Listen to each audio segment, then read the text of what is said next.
maalmaha waxaa dhacdaa Nucmaan ibnu Mundir baa isaga wuxuu boqoradii carabta ee Ciraaq ka jiri jiray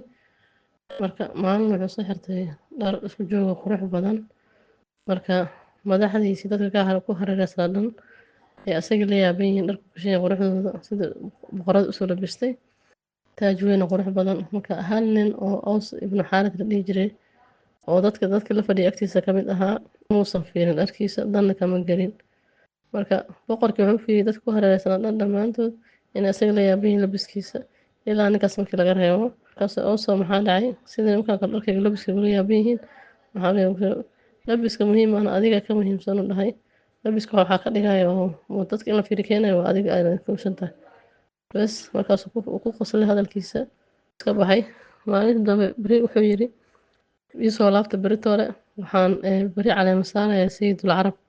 maxay ahayto aan madax ka dhigaya marka Aws uu iska baxay gurigiisu iska aaday madaxdii kalenta berigiisa wada laabtay qof walba soo labistay faraskiisii wato isdhahaya hooya war caleema saari doonaa markaasuu Aws meesha ka dhex waayey wuxuu yidhi nin shaqaalihiis kamid wuxuu yidhi Aws orod Aws ii raadi markuu u raadiyey u keenay wuxuu yidhi xanuunsana maanta ma bixi karo markaasuu kusoo laba celiyay orod ku laabo markaasuu dan soo laabtay waa kana yidhi waa kana sayidul carab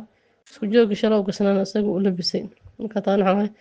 cizatu nafsi dadka waxay haystaan gacantooda inaadan fiirinin ee shakhsiyadaada ku kalsoonaato nafsadaada ku kalsoonaato waxa qofka u haystanaysa waxay iska macnaa laakiin qofka ka muhiimsan markuu intaas dhahay marka madaxdii kale way ka maseereen waxay dhaheen qof Aws gabay ku caayaan rabnaa marka nin jarwal dhihi jira xuday oo loo yaqaanay gabayga dadka ku aflagaadeyn jira kii waxay dhaheen 500 neef oo gees ku siinayna kaale Aws markaasuu yidhi Aws nin abaal igu leh waaye ma weerarayo dhahay marka mana aflagaadeynayo qolo kale aflagaadeeyey qoladii ka xanaaqday wuu ka cararay marka suu dhudhumana markii dambe lasoo qabtay markaasaa yidhi ma dillamay haddii la cafiyo marka dad waxaa laga faa'iideysanayaa cizatu nafsi inaad ku kalsoonaato nafsadaada waxa haystaan ku qanacdo dadka waxoodan aadan danka gelin ma kaana